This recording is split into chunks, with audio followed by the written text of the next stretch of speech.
के ना दिखाया कब्र देश नियो ना अल्लाह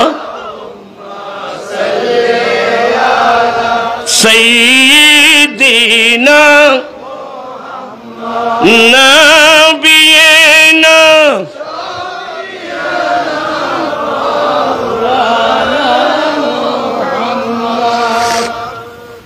আমি একটু লম্বা আলোচনায় যাব আপনার কি ধৈর্য থাকবে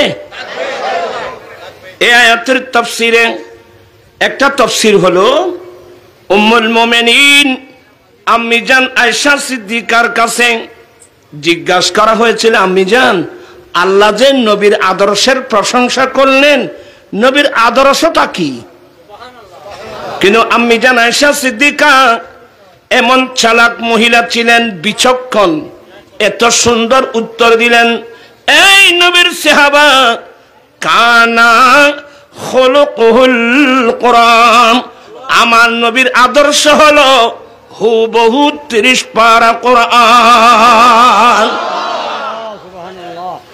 একজন শায়ের সুন্দর বলছেন শক্লে ইনসানো মে अर्श से फर्श पर अर्श किले इंसानों में अर्श से फर्श पर हक ताला की बन कल किताब आ गया ए विश्वर मानुष अर्श आज़म থেকে মানব আকৃতি নিয়ে নবী আসছেন মানে 30 পারা কোরআন আসছেন 30 পারা কোরআন আচ্ছা 30 পারা কোরআনের মধ্যে কোনো ত্রুটি আছে কিন্তু আমাদের দেশে ইসলামের নাম ব্যবহার করে আমাদের অনেক ইসলামী লিডাররা কি লেখছে জানেন নবীও নাকি আমাদের মতো দোষে গুণে মানুষ এখানে অনেক স্কুল কলেজ ইউনিভার্সিটির ছাত্র ভাইরা আছেন আমি খুব বিনয়ের সাথে বলবো যেখানে নবীর আদর্শ হলো 30 পারা কোরআন তো কোরআনের মধ্যে কোনো ত্রুটি আছে তা আপনি নবী থেকে ত্রুটি কোথায় পেলেন নবীকে আমাদের মতো না কি বলছে আমাদের মতো দোষে গুণে মানুষ আপনি আমাকে বলতে পারেন দোষে গুণে মানুষ কারণ আমাদের গুণের চেয়ে দোষ বেশি দোষে গুণে আগে বেশি দোষের কথা কেন বললো কারণ আমাদের গুণের চেয়ে দোষ তো রসুল কি আমাদের মতো এই দোষে গুণে মানুষ আচ্ছা তুমি আমার নবীর দোষ কোথায় পেলে তুমি ইসলামী লিডার বলছো ইসলামী দলের মানুষ বলছো নবীর কাছে তুমি ত্রুটি পেলে কোথায় আরে রসুলের নাম হলো মুহাম্মদ মুহাম্মদ শব্দের অর্থ হলো চরম প্রশংসিত চরম প্রশংসিত প্রশংসার পর প্রশংসা প্রশংসার পর প্রশংসা প্রশংসার পর প্রশংসা শেষ পর্যন্ত কিয়ামতের মাঠে আল্লাহ স্টেজ সাজাবেন সে স্টেজের নাম মাকামে মাহমুদ সে স্টেজের দুলা হলো নবী মুহাম্মদুর রাসূলুল্লাহ পতাকার নাম হবে লিবাউল হামদ আমরা বই পড়ছিলাম খ্রিস্টানরা বিধর্মী যারা এরা নবী থেকে নবীর পিছনেতে এখনো লেগে আছে আমার নবী থেকে ত্রুটি বের করার জন্য এখনো আরে বই লিখছে আমাদের খবর নাই যে বই লিখছে the problem life of Muhammad নাউজুবিল্লাহ বলেন আমার নবীর লাইফের মধ্যে প্রবলেম দেখছে তা আমি বলতাম যে আমার নবীর লাইফের মধ্যে কোনো প্রবলেম নাই এটা তোমার ব্রেইনের প্রবলেম এটা তোমার ব্রেইনের প্রবলেম আমার রসুলের চরিত্রে আমার নবীর আদর্শে আমার নবীর জীবনে কোনো প্রবলেম নাই কি আছে আমার নবীর জীবনে পৃথিবীর মানুষের ব্যক্তিগত জীবন পারিবারিক জীবন সমাজ জীবন রাষ্ট্রীয় জীবন তোমাদের জীবনের যতগুলো ত্রুটি আছে সমস্ত ত্রুটি সমস্যার সমাধান আছে আমার নবীর চরিত্রের মধ্যে আদর্শের মধ্যে কি বিরক্ত হচ্ছেন এবার আমার মুখে মুখে হাদিস পড়ুন কলা বালা করে বসুন ফল ফল দুজানো নবই নবল ফরাইতেন নয় কালা রাসূলুল্লাহ সাল্লাল্লাহু আলাইহি ওয়াসাল্লাম হায়াতি খায়রুল লাকুম তাসআলুনি উহাদ্দিসু লাকুম ওয়া মামাতি খায়রুল লাকুম তুরাদু আলাইয়া আমালুকুম ফামা রাআইতু খায়রান ফাহামিদুল্লাহ আলাইহি ওয়া মা রাআইতু গায়রাহু ফাস্তাগফারতুল্লাহ লাকুম। কষ্ট হয় না? আমার মুখম এনে উগ্রয় হন মাদ্রাসা যাই কেন আজকে মাহফিলে আসছেন মনে করতে আমি নবীর মাদ্রাসায় ভর্তি হয়েছি এই সুযোগে নবীর একটা হাদিস পড়ে নিলাম। আমার নবী বলেন, হে আমার উম্মত, আমি নবীর লাইফ, আমার জীবন তোমাদের জন্য সবচেয়ে উত্তম। আমি নবীর জীবন তোমাদের জন্য সবচেয়ে উত্তম। কেন? তাসআলুনি উহাদ্দিসু লাকুম, যে কোনো সমস্যা নিয়ে আমার কাছে আসবা, আমি যথাযথ হাদিস বর্ণনা করে দেব, মানে সমাধান করে দেব। বিদায় আমি নবীর জীবন তোমাদের জন্য সবচেয়ে উত্তম। আচ্ছা বলেন, পৃথিবীর জমিনে এমন কোন মহাজ্ঞানী আছে যে কোনো সমস্যার সমাধান করতে পারবে? তা বলেন তো দেখি, কোন কোন বৈজ্ঞানিক আছে, কোন দার্শনিক আছে, কোন ফিলোসফি আছে যে কোনো সমস্যার সমাধান করতে পারবে? এমন কে আছে? টাইম কদ্দুরি আই অশিক্ষা মানুষ আবার ইংখানে শেষ হয়েছে না কথা। আমার নবী জুমার খুতবা দিচ্ছেন, একজন সিয়াবা দাঁড়িয়ে গেলেন, নবী গো, মদিনা শরীফের মানুষ কি ধ্বংস হয়ে যাবে? আল্লাহ আমাদের উপর অসন্তুষ্ট হয়ে রহমতের বৃষ্টি বন্ধ করে দিয়েছেন। আমার রসুল সাথে সাথে দুই হাত মুবারক উঠাই দিলেন।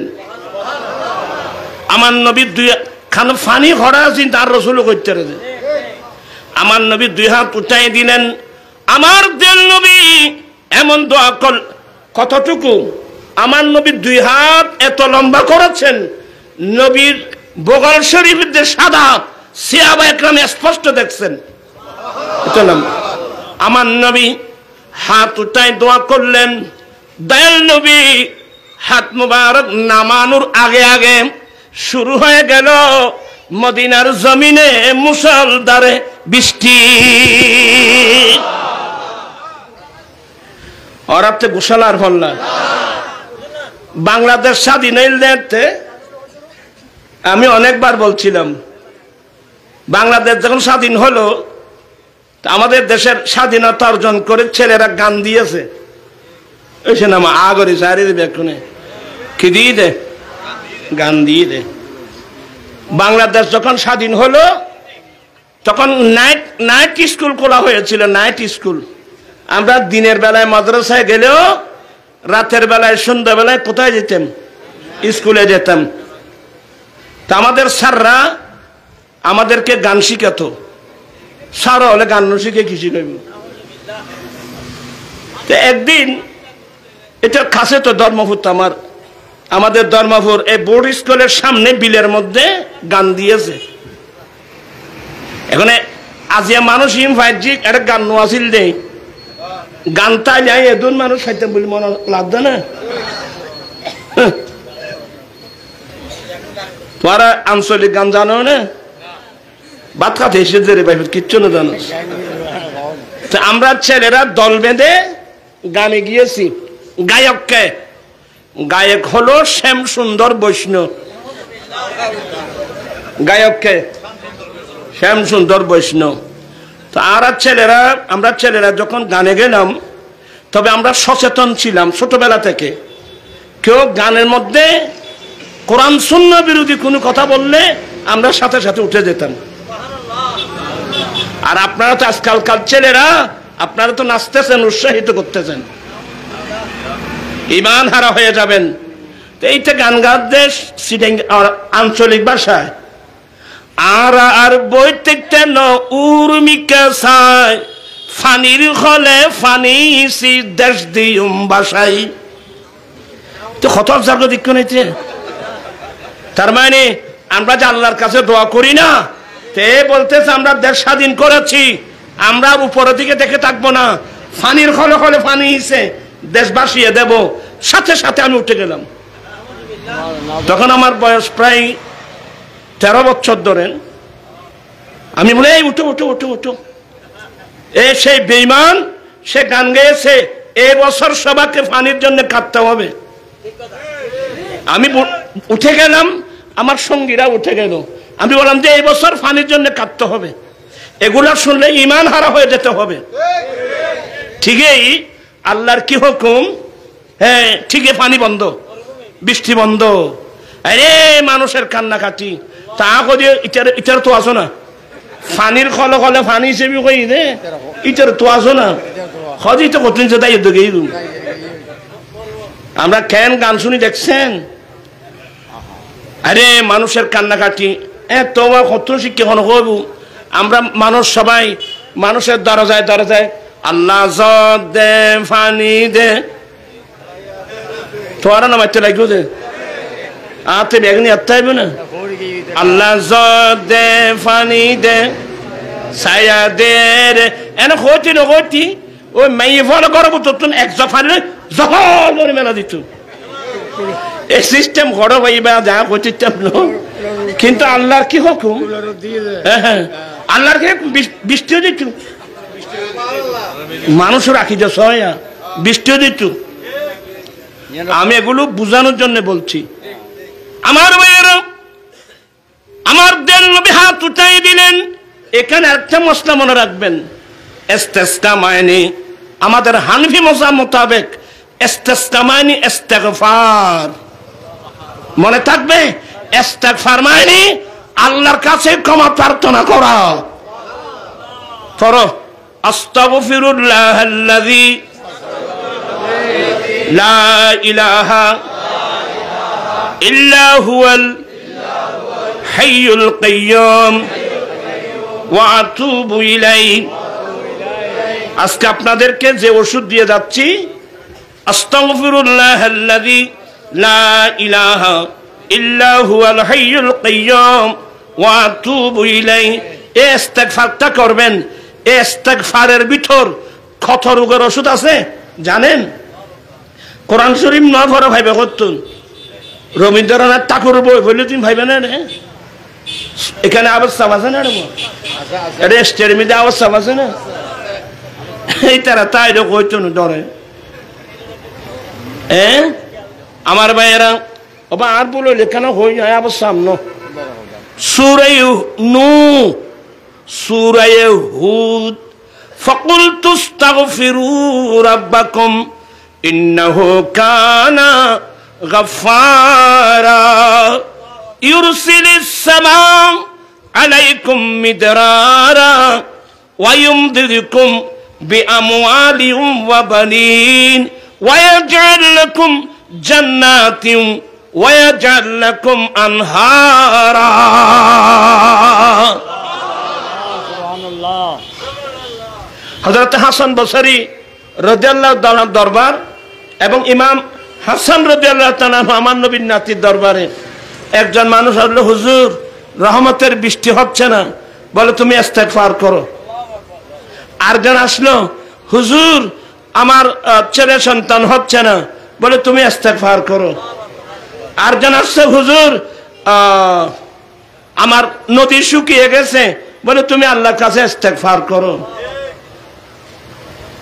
দেখছেন রহমতের বৃষ্টি হচ্ছে না, বলে ইস্তেগফার করো। আমি বিয়ে করেছি, ছেলে সন্তান হচ্ছে না, বলে তুমি ইস্তেগফার করো। আল্লাহ আমার আর্থিক অবস্থা খুব খারাপ, বলে তুমি ইস্তেগফার করো। বলে আমার নদী শুকিয়ে গেছে, বলে ইস্তেগফার করো। বলে আমার বাগান নষ্ট হয়ে গেছে, বলে ইস্তেগফার করো। রোগ কয়টা, চিকিৎসা একটা। হযরত আমির মুআবিয়া রাদিয়াল্লাহু তাআলা আনহু বলেন, বলে তুমি আবার ইমাম হাসান রাদিয়াল্লাহু তাআলার কাছে গেলে জিজ্ঞাসা করবেন যে এই কথাগুলো কোত্থেকে বলছেন। যখন গেলেন, হুজুর আপনি এই কথাগুলো কোত্থেকে বলছেন? বলে কেন, তোমরা কোরআন শরীফ পড়ো না? তোমরা সূরা নূহ পড়ো নাই? তোমরা সূরা হুদ পড়ো নাই? ফাকুলতু আস্তাগফিরু রাব্বাকুম ইন্নাহু কানা গাফফারা ইউরসিলিস সামা আলাইকুম মিদরারা ওয়া ইউমদিদুকুম বিআমওয়ালিন ওয়া বানিন ওয়া ইয়াজআল লাকুম জান্নাতিন ওয়া ইয়াজআল লাকুম আনহারা। এই মোতাবেক যখন আমল করলো, যে কোনো সময় পড়লে সে ইস্তেগফার করত। একজন বিয়ে করেছে, ছেলে সন্তান হয় নাই, ইস্তেগফার করা যখন শুরু করলো 10 জন হয়েছে ছেলে। তোরা তো আর হুজুর আছে, হুজুর হাতে ফোয়াশান হচ্ছে, তো ফোয়াশা হবে ওষুধ আছে তো কোরআন শরীফ, তোরা তো কোরআন শরীফ না পড়ো। ইস্তেগফার করুন, মাল নাই ইস্তেগফার করুন, জায়গা নাই ইস্তেগফার করুন, সব কোরআন শরীফের মধ্যে আছে। তা আমরা তো কোরআন ছেড়ে দিয়েছি। যতদিন মুসলমানের বুকে এ কোরআন ছিল, বিশ্বের মধ্যে মুসলমানের নেতৃত্ব ছিল। যখন থেকে মুসলমান আল্লাহর কোরআন বাদ দিয়েছে, তখন থেকে মুসলমানের বিপর্যয় শুরু হয়ে গেল। কোরআন শরীফে কি নাই আমাকে বলেন তো?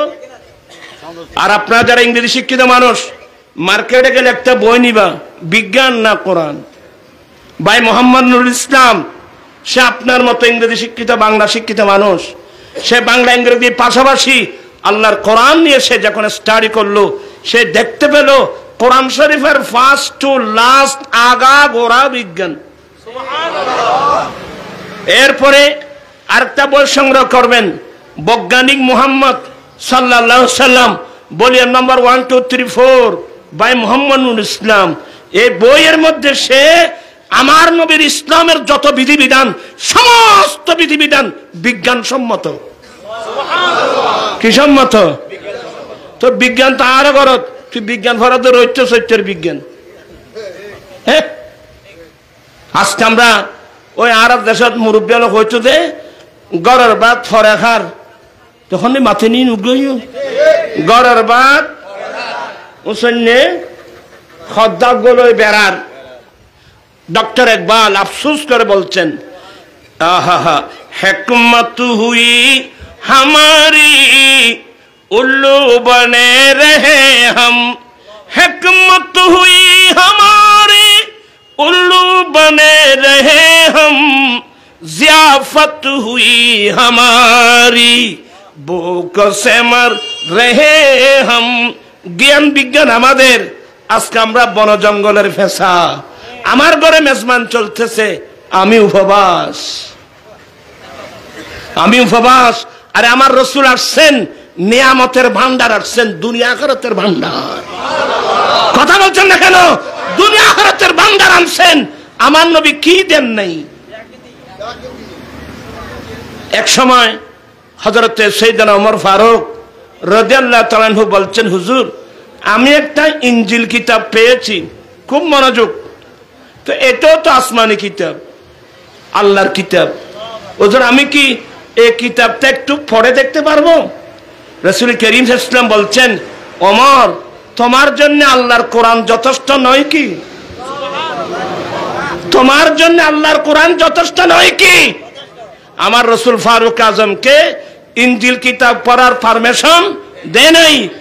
তাহলে আমরা সে কোরআন বাদ দিয়ে, নবীর হাদিস বাদ দিয়ে আমরা যে আজে বাজে মানুষের বই নিয়ে ব্যস্ত, কিয়ামতের মাঠে কি জবাব দেবেন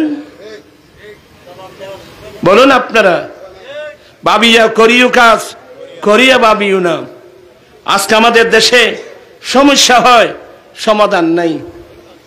কথা বলছে না কেন? এই যে ইন্ডিয়ার সাথে সমস্যা, ইন্ডিয়া আমাদের প্রতিবেশী, ইন্ডিয়ার সাথে আমাদের অনেক সমস্যা। ফারাক্কা চুক্তি, তিস্তা চুক্তি, আরো কত কিছুর চুক্তি। আমি আমাদের বর্তমান যিনি আমাদের সরকার প্রধান, কি নাম, ডক্টর মোহাম্মদ ইউনূস সাহেব, ওনাকে আমি অনেকবার বলছি, আপনি বিচক্ষণ মানুষ, আপনার আন্তর্জাতিক লবিন ভালো, ভারত আমাদের প্রতিবেশী, প্রতিবেশীর সাথে আমাদের সুসম্পর্ক থাকতে হবে। যেগুলো আমাদের এখনো পর্যন্ত কোনো যেগুলো সমাধান হয় নাই, আপনি চাইলে আপনার বিচক্ষণতার মাধ্যমে এই সমস্যাগুলো আপনি সমাধান করতে পারেন। আর যদি না মানে প্রয়োজনে আন্তর্জাতিক আদালতে যাবেন, এই সমস্যাগুলো সমাধান করুন। মল্লার কথা হনভুনিব বাইব আরো যায়, সমস্যা আছে কি নেই, সমাধান নাই। সমস্যা হবে স্বাভাবিক, সাথে সাথে একটা সমাধান করতে হবে। সমস্যা আসলে কি আছে, সমাধান আছে, কিন্তু সমাধান হচ্ছে না কেন? আমি খুব বিনয়ের সাথে বলছি আপনাদের কাছে। এখন আমরা আর বলবো কার কাছে সেটাও বুঝতেছি না, কে শুনবে আমাদের কথাগুলো। আবু সৈয়দ খালি মোবাইল নেই, এবার বললি আরো আরো আরো 5,000 টাকা লাগলো। হাস্য দেয়া দিয়ে নাকি আপনি চলে গেল না, ফোর বিজয় করো দেন ভাই ফুট বড় টাকা লাগবে। বিরক্ত হচ্ছেন আপনারা? চোখের পানি আসে যখন ইসলামের ইতিহাস সামনে দেখি, আর বর্তমান বাংলাদেশ তথা বিশ্বের মুসলমানের অবস্থা দেখলে চোখের পানি আসে। আমাদের এই অবস্থা কেন হলো বাবা? আমাদের এই অবস্থা কেন হলো? এমন একটু যুগ ছিল হযরত সাইয়েদনা ওমর ফারুক রাদিয়াল্লাহু তাআলা আনহুর খেলাফতের যুগে, ফারুক আজম একদল মুজাহিদিন পাঠিয়েছিলেন মিশর শহরে। আপনারা আমার দিকে থাকবেন, মিশর শহরে পাঠিয়েছেন জিহাদ করে কলমার পতাকা উড্ডীন করার জন্য। হযরত আমর ইবনুল আস রাদিয়াল্লাহু তাআলা আনহুর নেতৃত্বে মিশর শহরে যুদ্ধ হলো। এমন যুদ্ধ হলো শেষ পর্যন্ত মিশরের জমিনে ইসলামের কলমার পতাকা উড্ডীন হয়েছে। মানুষ কলমা পরে কি হলো? মুসলমান হলো। এরপরে আমর ইবনুল আস মিশরের গভর্নর ফারুক আজমের পক্ষ থেকে, তো ওদের একটা রাষ্ট্রীয় সমস্যা, মিশরবাসীর একটা রাষ্ট্রীয় জাতীয় সমস্যা ছিল। যুগ যুগ ধরে শতাব্দীর পর শতাব্দী মিশরবাসী নীল নদীর পানি ব্যবহার করছে। নীল নদীর পানি ব্যবহার করার জন্য বৎসরের মাথায় একজন সম্ভ্রান্ত পরিবারের যুবতী সুন্দরী মেয়ে নীল নদীকে ডালি এবং বলি দিতে হতো। প্রান্তি সাহেব ভাইরা খুব মনোযোগ সহকারে শুনেন। মিশরবাসী বৎসরের মাথায় একজন সুন্দরী যুবতী মেয়েকে নীল নদীকে ডালি বলি দিয়ে দিয়ে পানি ব্যবহার করে আসছিল। তো ওরা দল বেঁধে আসছে আমর ইবনুল আসের কাছে, হুজুর আমরা তো আগে অন্য ধর্মের ছিলাম, এখন তো আমরা মুসলমান, আমাদের একটা জাতীয় সমস্যা। কি বলে? এত বছর ধরে শতাব্দীর পর শতাব্দী যুগ যুগ ধরে এই মিশরের মানুষ নীল নদীকে নারী ডালি বলি দিয়ে দিয়ে নীল নদীর পানি ব্যবহার করে আমরা ছিলাম। হুজুর আমরা তো এখন মুসলমান, এটা কি ইসলাম সমর্থন করে? নদীকে মেয়ে ডালি বলি দেওয়া, এটা কি ইসলাম সাপোর্ট করে? আমর ইবনুল আসের শরীরের রঙগুলো খারাপ হয়ে গেল। আমর ইবনুল আস বলেন, ইসলাম আসছে গোটা বিশ্বকে শোষণ থেকে মুক্ত করার জন্যে। ইসলাম আসছে, আমার নবী আসছেন পৃথিবীর বুকে ব্যক্তিগত জীবনের সমস্যা, পারিবারিক জীবনের সমস্যা, রাষ্ট্রীয় জীবনের সমস্যা, আরে সামুদ্রিক বলেন, আকাশ বলেন, বাতাস বলেন, সমস্ত সমস্যাগুলো সমাধান করার জন্য ইসলাম আসছে। ইসলাম কোনোদিন মেয়েদেরকে ডালি বলি দেওয়া এটা সমর্থন করে না। হুজুর ইসলাম যদি সমর্থন না করে এই সমস্যার সমাধান কিভাবে হবে? আমর ইবনুল আস বলে, মিশরবাসী আমাকে একটু সময় দেন, আমি আপনাদের সমস্যার কথা লিখে ফারুক আজমকে অবহিত করি, হুজুরের উত্তর আসা পর্যন্ত তোমরা একটু অপেক্ষা করো। খুব ভালো।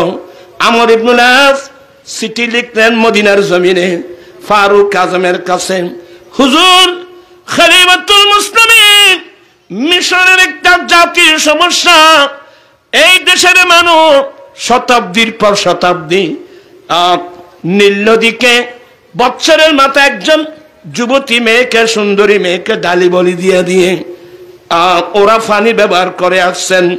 হুজুর ইসলাম তো এটা সাপোর্ট করে। আমি বলছি হুজুর আমার এ সমস্যার সমাধান কিভাবে হবে একটু লিখে জানালে আমি উপকৃত হব, মিশরবাসীকে জবাব দিতে পারবো। ফারুক আজম সালাম দিয়ে সাথে সাথে অপর পৃষ্ঠায় উত্তর লিখলেন, এর আমর ইবনুল আস, তুমি ঠিকই বলছো, ইসলাম এটা সাপোর্ট করে না, তবে সমস্যার সমাধান কিভাবে হবে তোমাকে চিন্তা করতে হবে না। আমি ওমর ডাইরেক্ট নীল নদীর কাছে চিঠি লিখছি। হায় হায় হায় হায় হায়, আমরা সে জাতি, আজকে আমরা কোথায় গেলাম? ফারুক আজম বলেন, আমি ডাইরেক্ট নীল নদীর কাছে চিঠি লিখতেছি।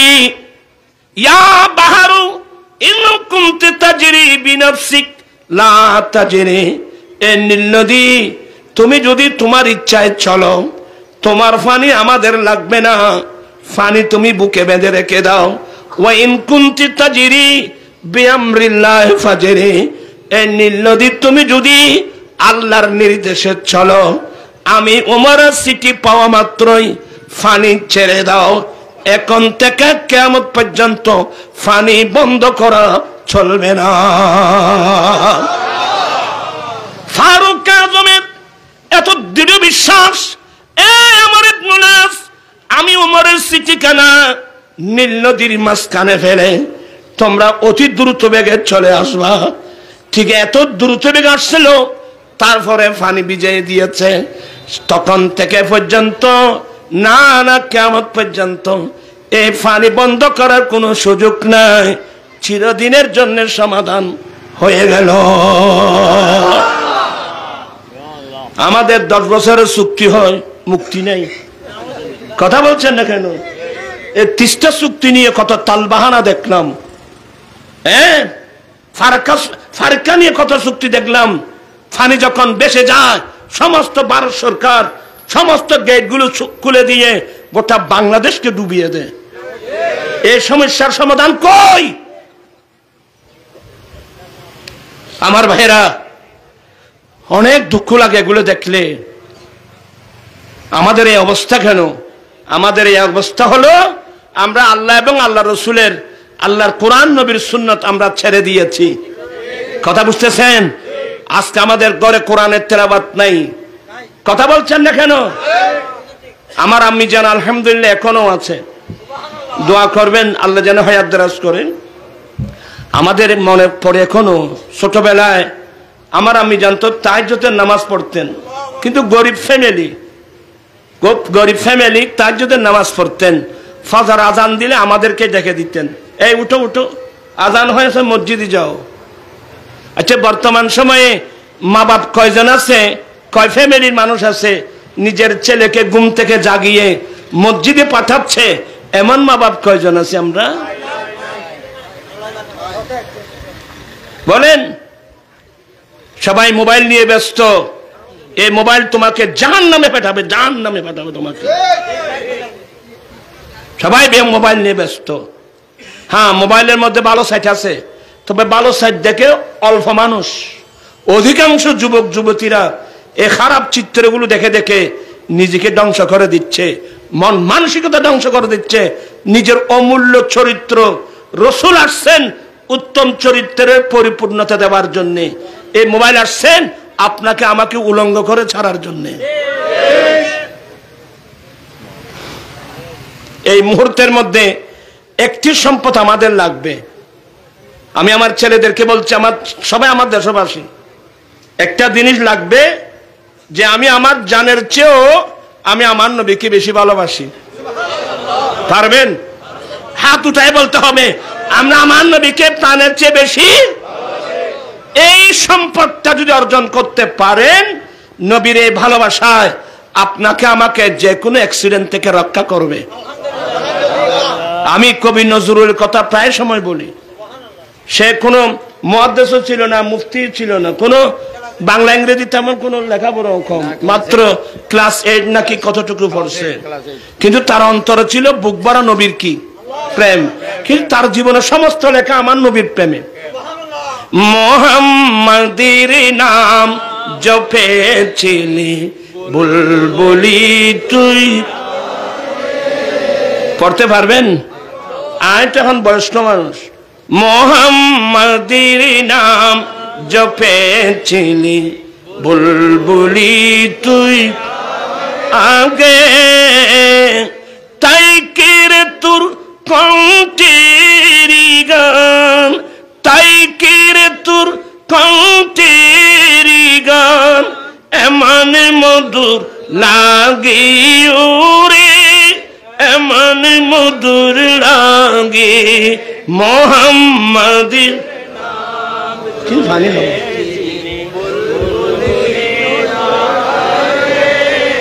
তোর আর ফরানে আজ জুড়ো নিয়ে যার ভালো করে পড়েন। মুহাম্মাদের গ্লাস কই বাবা, বুলবুলি তুই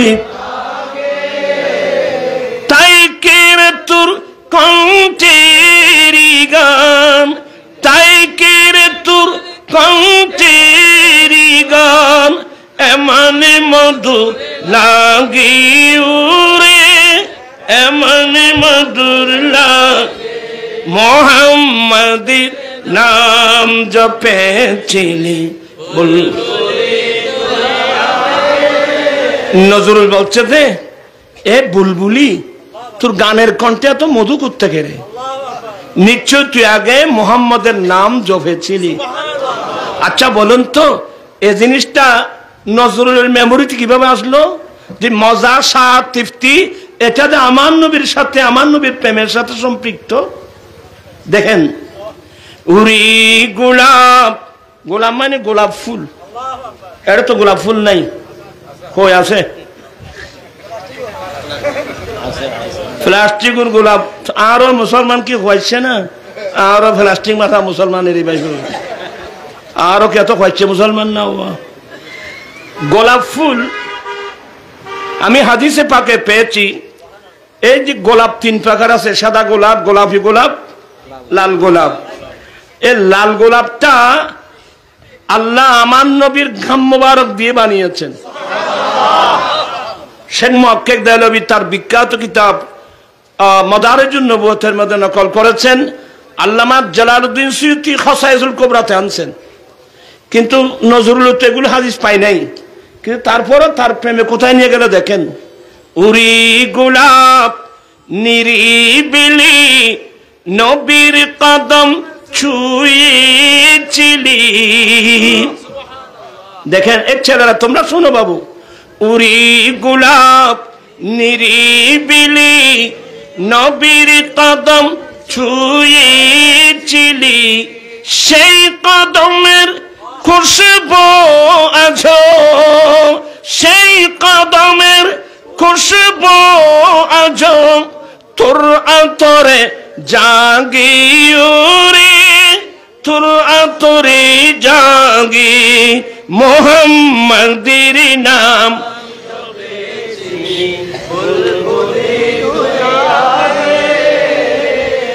মুহাম্মাদের নাম জপেছিলি মোর নবীকে লুকিয়ে দেখে তার পেশানির জুতি মেকে উড়ে উচ্চ রাঙ্গায় কি তুই গভীর নু রাগি উড়ে গভীর নু রাগি মুহাম্মাদের নাম জপেছিলি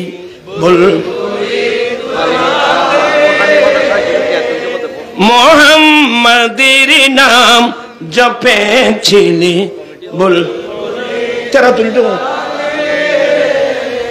তোমারা তো ওই আরব দেশে কি হয় যে ওই যে আপ দামাকার আর্মি কি ফিরে যাবে না, মোহাম্মদের নাম জপেছিলি বল। বোমর সিনেন, বোমর বোমর কোথায় থাকে? এই নেওয়া থেকে বোমর কোথায় থাকে? ফুল বাগানে। কেন অন্য জায়গায় যায় না? চাই আপনি পাবলিসিটি করে একটা বোমরকে ফুল বাগান ছাড়িয়ে ফাঁকানার টালে নিতে পারবেন?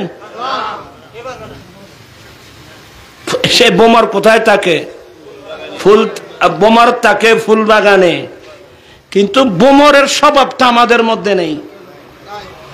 আমাদের আমরা যারা মুমিন মুসলমান আছি, বিধর্মীদের কথা বলে লাভ নেই। আমাদের ছেলেদেরকে দেখবেন, গানে গেলেও দেখবেন, কথা বলছেন না কেন, গানে গেলেও দেখবেন, মিলন মাহফিল আসলেও দেখবেন, আবার হিন্দু ফারা পূজার মধ্যে গেলেও দেখবেন।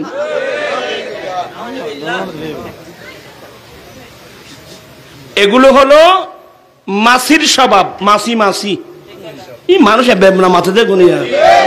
মাসি চিনেন? মাসি এমন একটা জাতি, মিষ্টির দোকানে গেল আবার ফেহানার তালত গেলে দেখবে আরো বেশি বাজার আনবো নিতে। তুই ওটা খাওয়া যদি আরা ব্যাখ্য যাই। এখন মুসলমান কতুন, মুসলমান মিলাদুন নবীর মাহফিলতে দেখবেন, আবার হিন্দু ভাড়া হিন্দুদের দুর্গা পূজা গেলেও ওখানে দেখবেন। নাউজুবিল্লাহ বলছেন। আমি কিছু নসিহতমূলক কথা বলি। আমাদের অনেক ভাইরা মনে করে এগুলো রাজনৈতিক কৌশল। এটা রাজনৈতিক কৌশল না। আচ্ছা ধরে নেন একজন হিন্দু ধর্মমন্ত্রী হলো, ধরে নেন আর কি, একজন হিন্দু কি হলো, ধর্মমন্ত্রী হলো। সে ঈদের দিন, ঈদ উল ফিতরের দিন আমাদের বাড়িতে আসবে। আমাদের মুসলমান ভাড়া কখন আসবে? কোন ঈদ? ঈদ উল ফিতরের দিন আসবে। কিন্তু একজন হিন্দু মন্ত্রীর জীবন গেলেও কোরবানির ঈদের দিন, কোরবানির ঈদের দিন কেন? এদের মতে গরু জবাই করা পাপ। তো এদের মতে গরু জবাই করা পাপ হলেও, পাপ হওয়ার কারণে কোন হিন্দু মন্ত্রীর জীবনে কোনোদিন কোরবানির ঈদের দিন মুসলমান ফারায়। কিন্তু আমাদের ধর্ম মতে মূর্তি পূজা এটা তো শিরিক।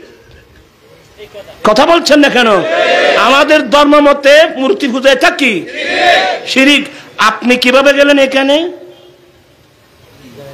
আমাদের ধর্ম উপদেষ্টা আমাদেরকে ধর্ম শিখাচ্ছে, বলে আমি মুসলমান ধর্মের উপদেষ্টা, হিন্দু ধর্মের উপদেষ্টা, বৌদ্ধ ধর্মের উপদেষ্টা।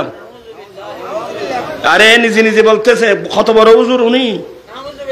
তা আমি বলছি আচ্ছা ঠিক আছে, আপনি হিন্দু ধর্মের উপদেষ্টা, তো উপদেশ কি কোথায় ছিল? আপনার উপদেশ কি ছিল তাদের জন্য? মানে আপনার ভালো করে পূজা করেন, এটা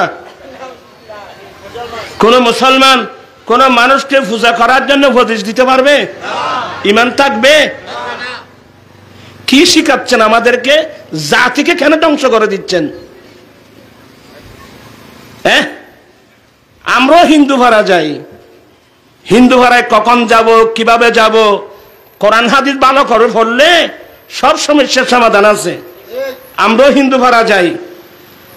হিন্দু ভাড়া আগুন ধরছে, আমরা সবাই দৌড় দেব আগুন নিবানোর জন্যে। আপনারা মনোযোগ সহকারে গুনাহগারের কথাগুলো শুনবেন। হিন্দু ভাড়া মনে করেন এই যে নদী আছে হলদা নদী, হলদা নদীর পাশে হিন্দু ভাড়া, ফানি এসে বাড়িঘর কি ভেঙে গেল, আমরা সবাই কি হিন্দু ভাড়ার বাড়িঘর বেঁধে দেওয়ার আপ্রাণ চেষ্টা চালাবো। হিন্দু ভাড়ায় কোনো মানুষের রোগ আক্রান্ত হলো, প্রয়োজন আমরা দেখতে যাব, চিকিৎসার ব্যবস্থা করব। আরে কোরআন শরীফ আল্লাহ ডাইরেক্ট বলছেন, তা আপনারা তো কোরআন পড়েন নাই। লা ইয়ানহাকুম, অর্থাৎ যতক্ষণ পর্যন্ত অন্য ধর্মের মানুষ তোমাদেরকে তোমাদের সাথে তোমাদের ধর্ম নিয়ে যুদ্ধ করবে না। অন্য ধর্মের মানুষ যতক্ষণ পর্যন্ত তোমাদেরকে তোমাদের রাষ্ট্র থেকে তাড়িয়ে দেবে না, ততক্ষণ পর্যন্ত তাদের সাথে সদ্ব্যবহার করা আল্লাহ নিষেধ করেন না। আমাদের দেশে হিন্দু আছে না? ওরা কি আমাদের ধর্ম নিয়ে যুদ্ধ করতেছে? ওরা কি আমাদের দেশ থেকে তাড়িয়ে দিচ্ছে? অতএব আমরা তাদের সাথে সদ্ব্যবহার করব, এরা আমাদের সাথে সদ্ব্যবহার করবে। আরে বাবা, মুসলমানের দোকানে হিন্দু কর্মচারী নেই? আবার হিন্দুর দোকানে মুসলমান কর্মচারী নেই? সমস্যা তো নেই। হিন্দু বুদ্ধ খ্রিস্টান মিলে যৌথ ব্যবসা করতে পারবো, ইসলাম তো নিষেধ করে নাই। কিন্তু ইসলামের ইয়ে কোথায়, এটা তো আপনাকে দেখতে হবে। বিসমিল্লাহির রাহমানির রাহিম। লা ইয়াত্তাখিযুল মুমিনুনাল কাফিরিনা আউলিয়া মিন দুনিল মুমিনিন। মোমেন ছাড়া কোনদিন কাফেরকে বন্ধু বানাতে পারবে না।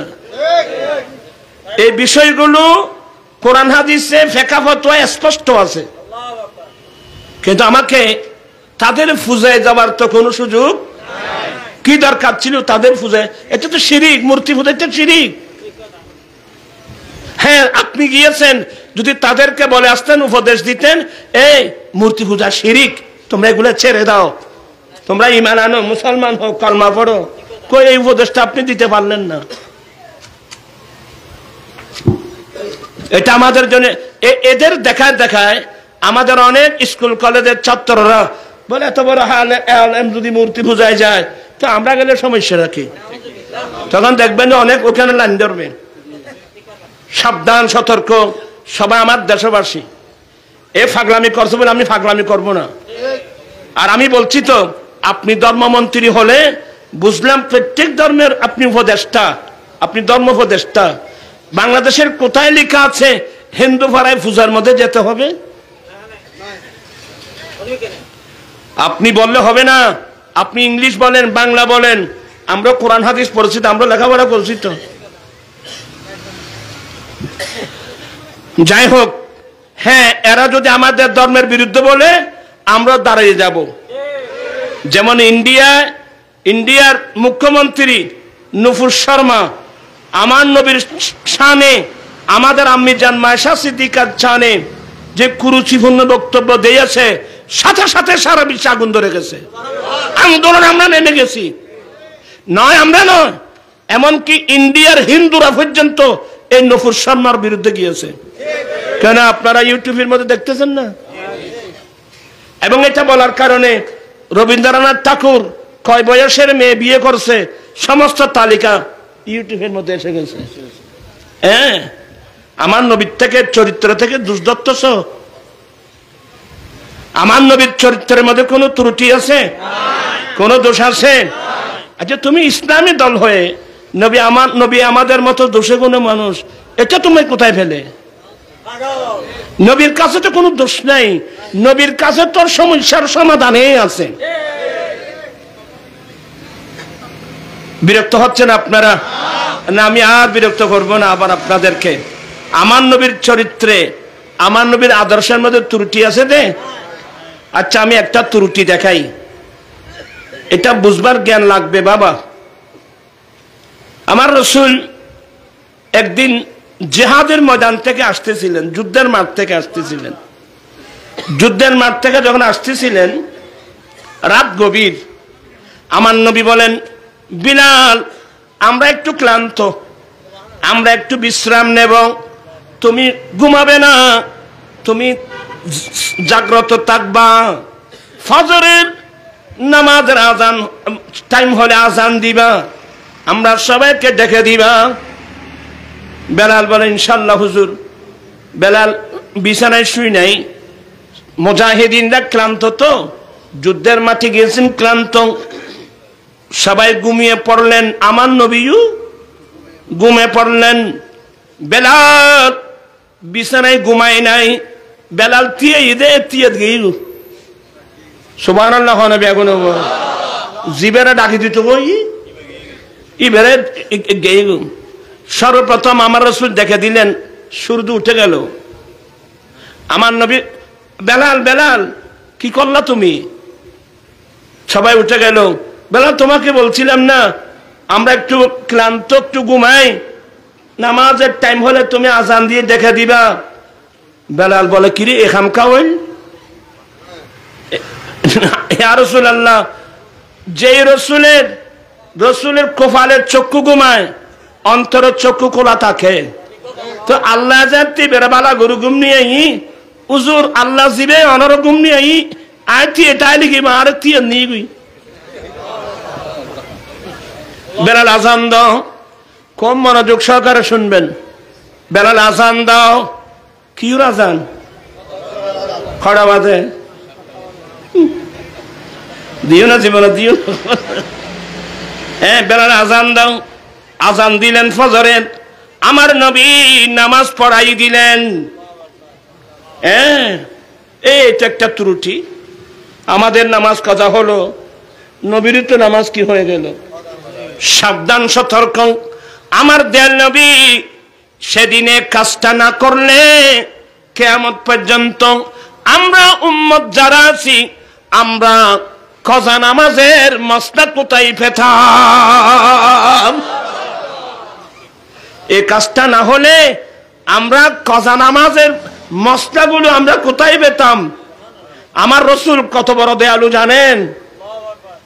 এই কাজটা করে কিয়ামত পর্যন্ত উম্মতের কোনো সময় যদি ক্লান্ত হয়, যদি জাগ্রত হতে না পারে বা নামাজের রক্ত চলে যায়, এই যে কজা নামাজের মসলা মসাইল আছে না, আজকে এগুলো যে ফুকাহায়ে কেরাম ফিকহের মধ্যে সমস্ত মসলা লিপিবদ্ধ করছেন, তো এটা কি নবীর ত্রুটি? ইন্নামাতে মানুষ এগুলো, এটা কি ত্রুটি? এটা কি দোষ?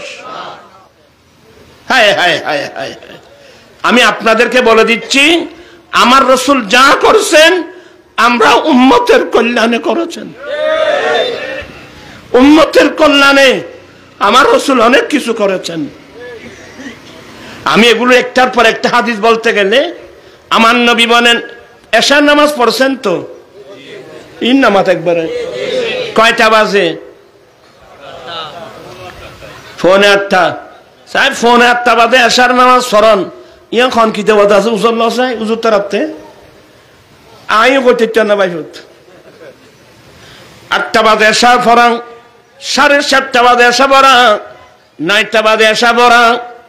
এগুলো আমার দয়াল নবীর অবদান।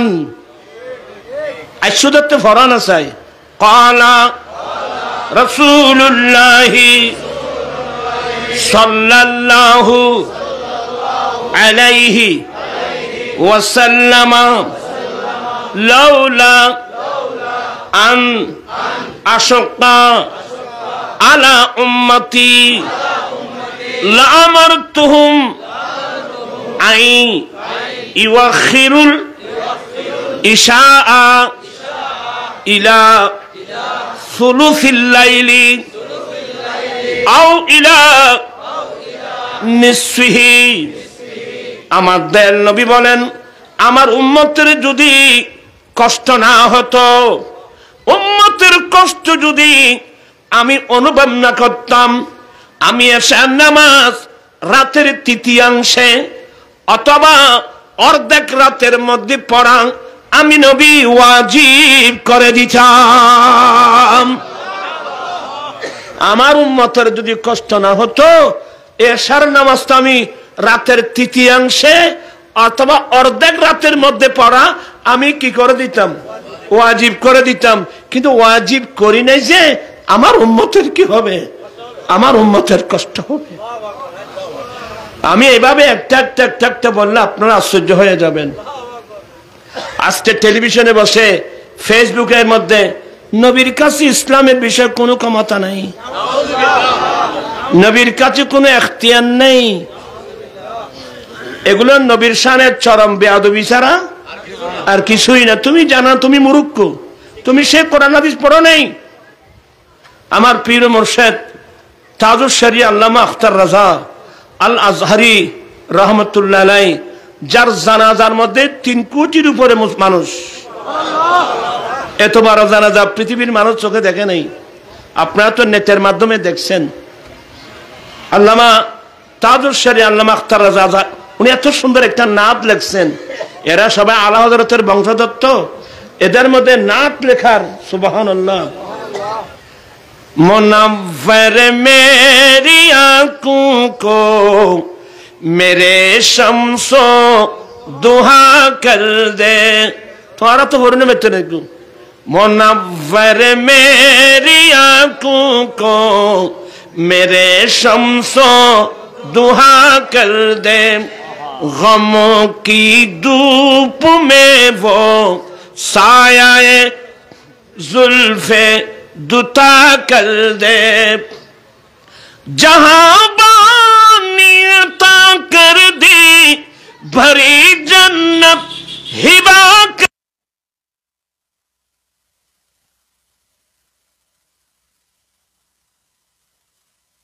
अता कर दे।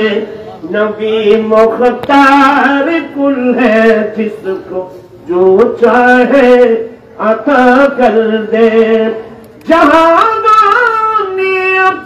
कर दे परी जन्नत हिबा कर दे। नबी मुख्तार कुल है। अरे हमारा नबी मुख्तार कुल, जिसको जो चाहे अता कर दे, जाके जा चाहे हमारे सुल्तान कर दे। बोलो ना सुभानअल्लाह।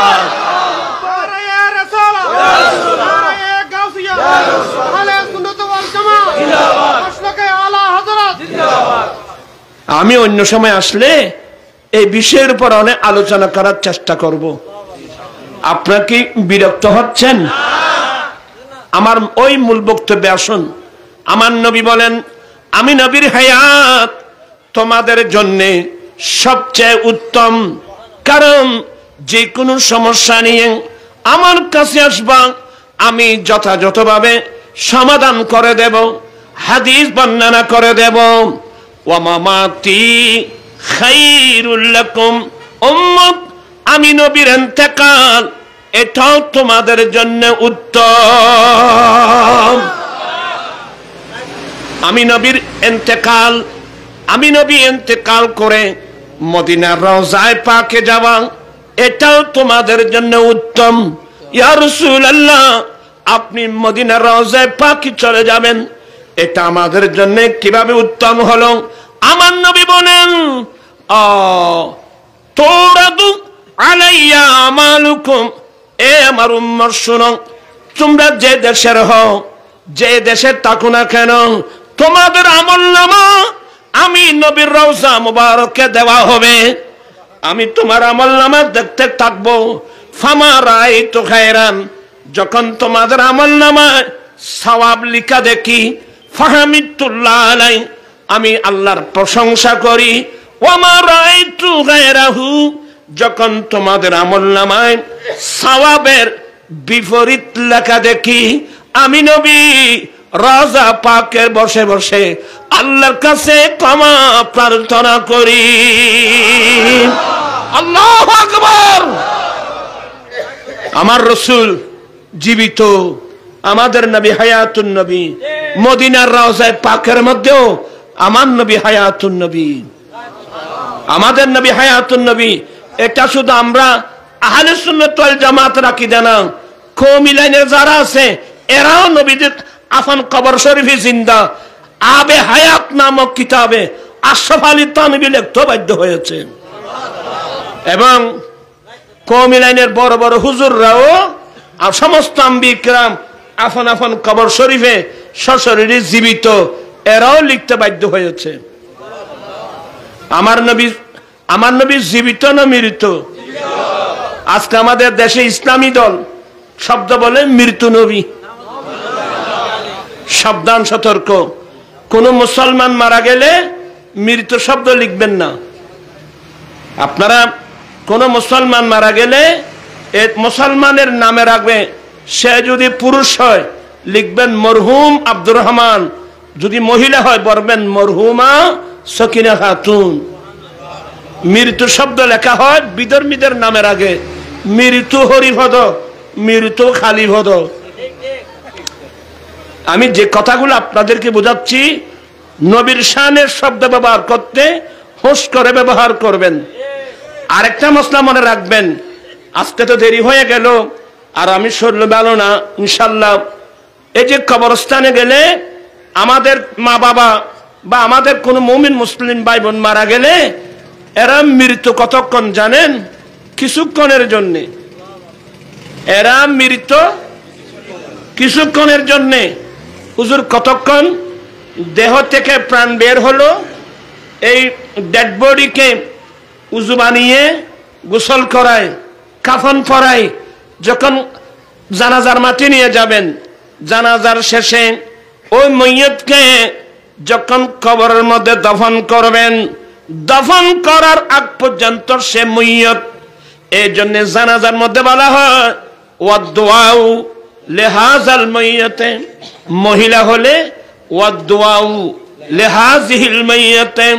কিন্তু দফন করার শেষ, এখন আর মইয়ত শব্দ নাই। আমার নবী বলেন, উম্মত এখন তাদেরকে সালাম দাও, আসসালামু আলাইকুম ইয়া আহলাল কুবুর। এখন তো জীবিত। হে কবরবাসী, এই কবরের বাসিন্দারা, আপনাদের উপর সালাম। শুধু সালাম নয়, আমার দয়াল নবী জিয়ারতের নামে একটা চ্যাপ্টার দিয়েছেন হাদিস শরীফ প্রত্যেক কিতাবে। আমার নবী বলেন, আন বুরাইদা রাদিয়াল্লাহু তাআলা قال قال رسول الله صلى الله عليه وسلم كنت نهيتكم عن زيارة القبور فزوروها। ও আমার উম্মত, অনেক দিন হয়েছে আমি তোমাদেরকে কবরের জিয়ারত করা নিষেধ করেছিলাম, আজ থেকে নিষেধাজ্ঞা উঠাই দিলাম, আজ থেকে তোমরা কবরস্থানে গিয়ে জিয়ারত করো। প্রথম ইসলামে জিয়ারত নিষেধ ছিল। কেন? এক কারণ হলো মুসলমানের পৃথক কোনো কবরস্থান ছিল না। সেই কবরস্থানে ইহুদি দফন হয়েছে, নসরা দফন হয়েছে, বিধর্মী দফন হয়েছে। এই জন্যে আমার রসুল জিয়ারতের নিষেধ করেছেন। যখন মুসলমানের কবরস্থান পৃথক হয়ে গেল, আমার রসুল বলছেন, উম্মত অনেক দিন হয়েছে আমি তোমাদেরকে কবরের জিয়ারত করা নিষেধ করেছিলাম, আজ থেকে নিষেধাজ্ঞা উঠাই দিলাম, তোমরা কবরস্থানে গিয়ে জিয়ারত করো। আমার নবী শুধু জিয়ারতের নির্দেশ দেন নাই, আমার নবী নিজে প্রত্যেক দিন জিয়ারত করতেন। মুসলিম শরীফের হাদিস, উম্মুল মুমিনিন আম্মি জান আয়েশা সিদ্দিকা বলেন, কুল্লামা কানা লাইলাতুহা মির রাসূলিল্লাহি সাল্লাল্লাহু আলাইহি ওয়াসাল্লাম ইয়াখরুজু মিন আখিরিল লাইলি ইলা বাকিল গারকাত। উম্মুল মুমিনিন আম্মি জান আয়েশা বলছেন, আমার নবীর আদতে মুবারকা ছিল যেসব রাত্রে রাসূল আমি আয়েশার হুজরায় থাকতেন, রাতের শেষ ভাগে আমি কোনোদিন নবীকে আমার বিছানায় তালাশ করে পাই নাই। কিরে আমার নবী যায় কোথায়? আমি আয়েশা একদিন পাড়া দিলাম, দেখতেছি আমার নবীর রাতের শেষ ভাগে সরাসরি মদিনা শরীফের কবরস্থান জান্নাতুল বকি শরীফে চলে গিয়েছেন। ইসলামী আইনবিদ যারা ফুকাহা, এরা লেখছেন যে দিনের জিয়ারতের চেয়ে রাতের জিয়ারত উত্তম। আমার রসুল গভীর রাতে জিয়ারত করতেন। তো আর আগে ইও না এসে না মাথে কা খড়া বাজি ও মার মারায় তো বহুত বেশি অনেক সমস্ত হবো, রাত বেশি হয়ে গেছে বাবা। আমরা কি গভীর রাতের কবরস্থানে গিয়েছি? না যাওয়ার পিছনে একটি মূল কারণ কি জানেন? আমাদের দেশে স্বতন্ত্র কোনো কবরস্থান নেই। আমরা মানুষ মারা গেলে বাপ চাচা ওই পাহাড়ের খাদায় খাদায় আমরা তাদেরকে দফন করি, পুকুর ভাড়ে দফন করি। আমাদের কাছে স্বতন্ত্র কোনো কবরস্থান নেই। আমি আজকে নসিহতের মধ্যে আমার দেশবাসী সবাইকে বলে যাচ্ছি, মুরব্বীরা পারবে না, দোয়া করবেন। তোমরা যারা ইয়ং জেনারেশন আসো, এলাকার মানুষ মিলে তোমরা একটা বাজেট করে একখানি দুইখানি জায়গা কিনে চতুর্দিকে বাউন্ডারি দিয়ে একটা স্বতন্ত্র কবরস্থান বানিয়ে নেবেন। এমন ভাবে কবরস্থান বানাবেন, পশ্চিম পাশে গেট রাখবেন, যাতে মইয়তের চেহারা সামনে নিয়ে যেন আমরা জিয়ারত করতে পারি নবীর সুন্নাত মোতাবেক। পূর্ব পাশ থেকে লাইন ধরে কবর দিয়ে আসবেন, এক লাইন কবর দিবেন, মাঝখানে হাত ধরার জায়গা রাখবেন হাঁটার জন্য, আরেক লাইন করবেন, এরপর আর সামনে নিয়ে রাখবেন, আরেক লাইন করবেন। আর কবরস্থানের চতুর্পাশে কিছু ফুল গাছ লাগিয়ে দিবেন, মাগরিবের পরে সুগন্ধি বের হয় এমন কিছু ফুল গাছ আছে। কি নাম?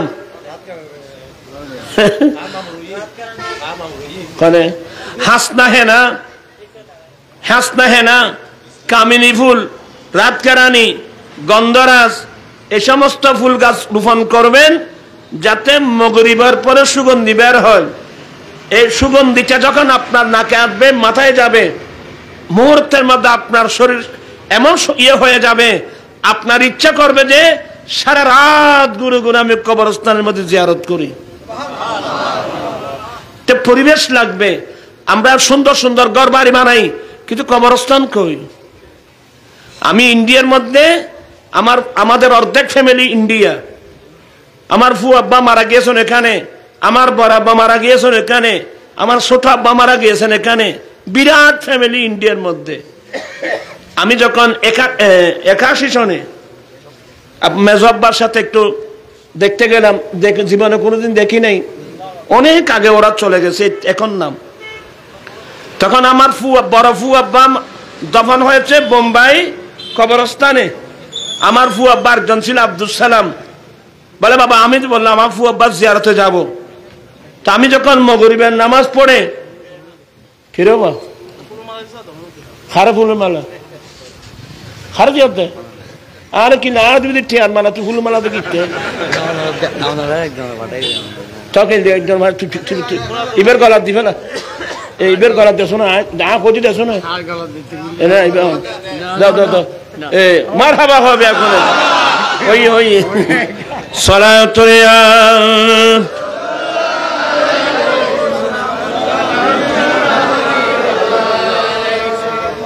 আচ্ছা যাই হোক, অনেক দেরি হয়ে যাচ্ছে। তা আমি 81 সনে গিয়েছিলাম, 81-তে যখন আমি ফাজেলে ছিলাম আর কি, ওখানে গিয়েছিলাম। তো বোম্বাই মাগরিবের নামাজ পড়ে আমার ছোট ফুয়াব্বা এখন এখানে মারা গিয়েছে, বলে চলো তোমার বড় ফুয়াব্বা জিয়ারতে যাই। যখন কবরস্থানে ঢুকলাম, দেখলাম যে একটা ফুল বাগান। হ্যাঁ বাবা ফুয়াব্বা এটা তো ফুলের, এটা তো ফুল, এটা তো বোধ হয় পার্ক বোধ হয়। বলে না না বাবা এটা তো কবরস্থান না, চলো না। এমন সুগন্ধি, আমার ইচ্ছা হল আমি সারা রাত ঘুরে ঘুরে কি করি, জিয়ারত করি।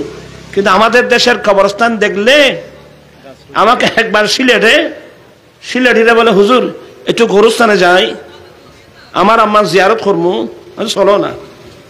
দেখলাম বিরাট এক জঙ্গল, যেখানে মানুষ দিন দুপুরে জিয়ারত করা দূরের, রাত্রে জিয়ারত করা দূরের কথা, দিন দুপুরেও যাবে না। আমি আমার সবাইকে বলে যাচ্ছি, যে কোনো কাজ করবেন পরিকল্পিতভাবে করবেন। আপনারা সুন্দর কবরস্থান করবেন, যদি জায়গা কিনে নিতে পারেন প্রয়োজন আমাকে ডাকবেন, আমি এসে দেখাই দেব।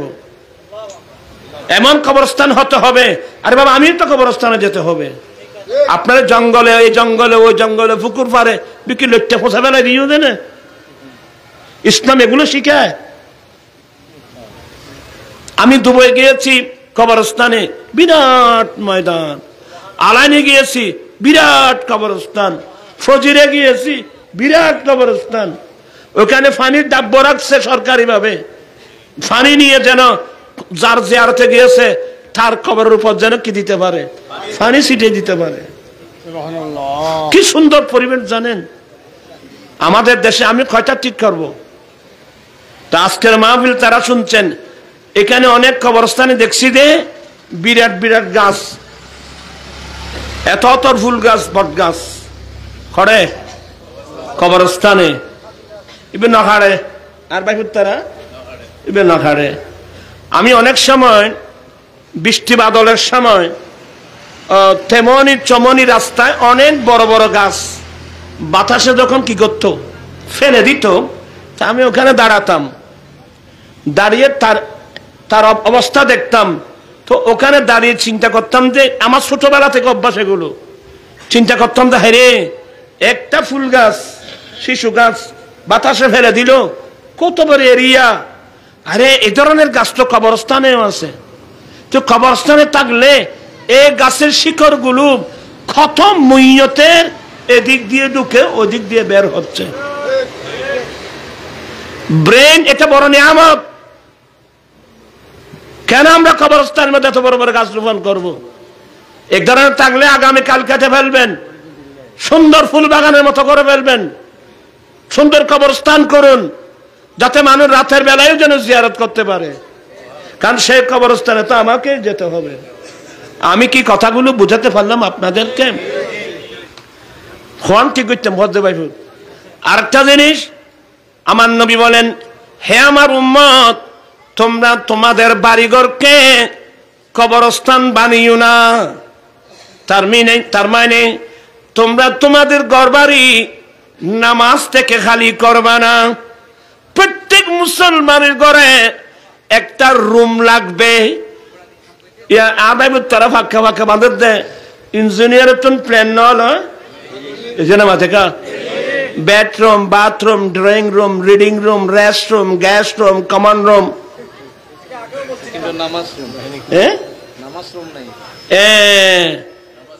আমি আগেও বলছি এগুলো আপনাদেরকে বিনয়ের সাথে বলবো।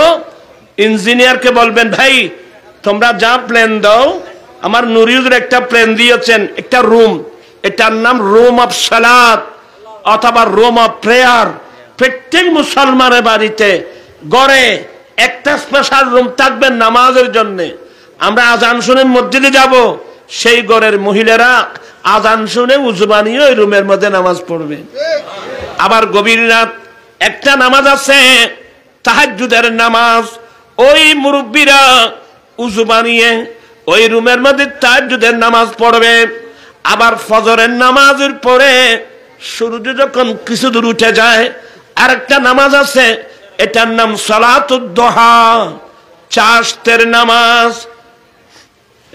ওরা ওই রুমের মধ্যে নামাজ পড়বে। আর ওই রুমের মধ্যে আল্লাহর কোরআন সুন্দর করে থাক করবেন আল্লাহর কোরআন রাখার জন্য। এখন আপনি যদি তল্লাশি চালান, অনেক মুসলমানের ঘরে কোরআন শরীফ বেইজ্জত হচ্ছে। মুসলমানের মেয়েরা সকালবেলায় উঠে শোকেস গুলো পরিষ্কার করছে, তো শোকেসের ভিতরে কোরআন শরীফ আছে? এটা কি আছে?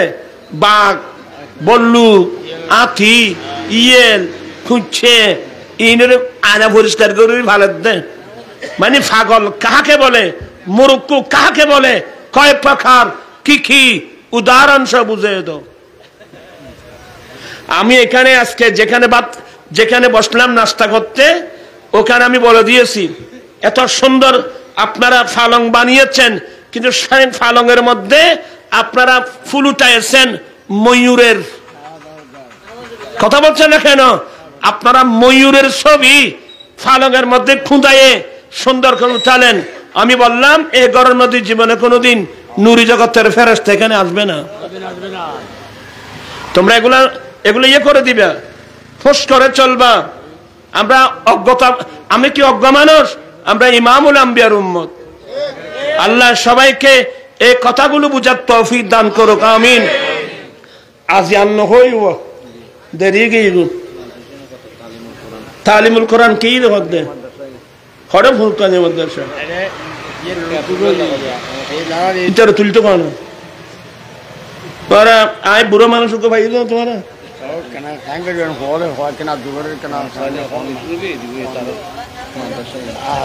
ইয়ার মাদ্রাসা টিয়া দিতে খরচ দিবে না?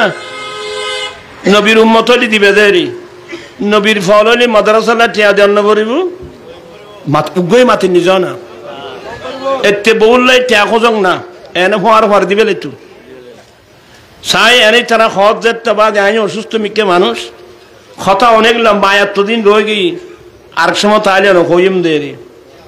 এখানে যে একটা মাদ্রাসা যখন আমার কানে আসলো, এই মাদ্রাসাকে হেল্প করা নবীর মাদ্রাসা প্রত্যেক ইমানদারের মুসলমানের ইমানি নৈতিক দায়িত্ব এ ফয়লুল ইমদাদ সৈয়দ মিয়াতুন তুমি কই লেখা রে হটিয়া দিবে তো মাশাআল্লাহ আমার কোথায় মির্জারাত জামিয়া রাসবিয়া মাদ্রাসার সেক্রেটারি আমার মাদ্রাসার সেক্রেটারি সৈয়দ মিয়া ইবে তুই এখানে এটা তোমার ওর বাড়ি হদ্দল না এক কিনে দিয়ে ওর বাড়ি আর কিনে দিয়ে বেয়ের বাড়ি ইয়া খটিয়া দিবে দে ইন লেখন কে আছে না জানাব আমার ভাই মাওলানা সৈয়দ মিয়া দেওয়া লিখে দাও ওর বাড়ি ঠিয়ানো না ভাবি নগদ দিবে না বেদন নাকি জানাব মাওলানা সৈয়দ মিয়া 1000 টাকা আল্লাহ কুদরতের দান কবুল করো মানসা পূর্ণ করো দিন দুনিয়া দুনু জাহান তরক্কি নসিব করো আমিন 10 মিনিট সময় মাত্র এই 10 মিনিটের মধ্যে যা দিবে তা নেব আর ক্ষণ দিবে তোরা এখন বই রয়েছে কিনলে খড় তান্ন দিয়ে রে এবার তো মেহমান এবার বাড়ি ঘরে আসছে করে তোমার ফকাটা তান্ন দিয়ে বই রইও দে ফরানো দিবে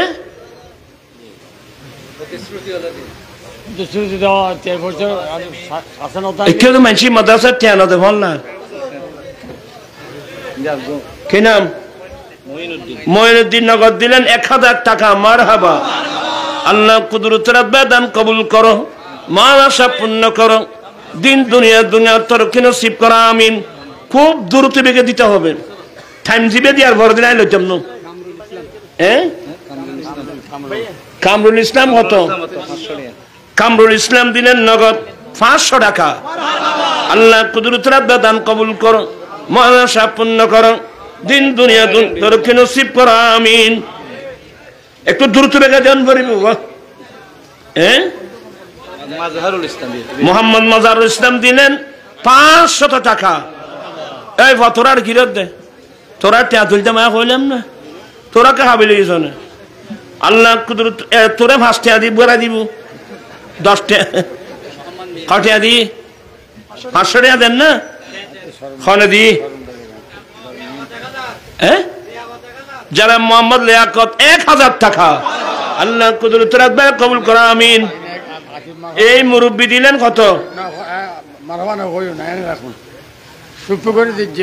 না সুফ করে ভাই তো 500 টাকা মারহাবা আল্লাহ কুদরতের দান কবুল করো আমিন মোহাম্মদ নাজিম একটু 100 টাকা লাগিয়ে দিলে রে দামি সত্তর ফের খিলে গিয়ে দে আরেকজন দিলেন কত মোহাম্মদ কি না তোর নাম শুদ্ধ করে তোরা 17 বছর কথাই নাই না শুনি তোর নাম কি বাবা মোহাম্মদ তুই নামার কান্টি করে আল্লাহ উনি দিলেন 500 টাকা মারহাবা দিদার আলম 200 টাকা মারহাবা আল্লাহ কুদরতের দান কবুল করো মানসা পূর্ণ করো দিন দুনিয়া 100 টাকা দে দিলে ওখানে দে দিদার আলম দিলে 100 টাকা আল্লাহ কবুল করো আমিন ইবেন নাম আনা আহমদ তোরা কি লিখতে নাকি না আর আন্দ সুন্দর আবাজ আরো ভাই তোরা যে গোসে কমিটি যাও না এবার নাম বলে দিন কে গোসে কমিটি কইম না আর রসুলে বহুত সিয়াব একরামল নাম ফালতে দি নামিয়ে ফালতে হন বিষয় না তো এভিডেভিট গেলে নামিয়ে ফালতে দিতে সুন্দর নাম রাখবে খান ই কোনো বিষয় না মোহাম্মদ মিজান কত ইবে কন্ন আদান্য কইলে 5 বস্তা না দিবি ঠিক আছে না মোহাম্মদ মিজান 5 বস্তা সিমেন্ট মারহাবা আল্লাহ কুদরতের দান কবুল করো মানসা পূর্ণ করো দিন দুনিয়া দুনু জাহান তরক্কি নসিব করো আমিন এবার নাই বুঝবে কই অসুস্থ জনাব নারায়ে তাকবীর নারায়ে রিসালাত জনাব আলহাজ হাজী সালেহ আহমদ আলহাজ সালেহ আহমদ বেগুন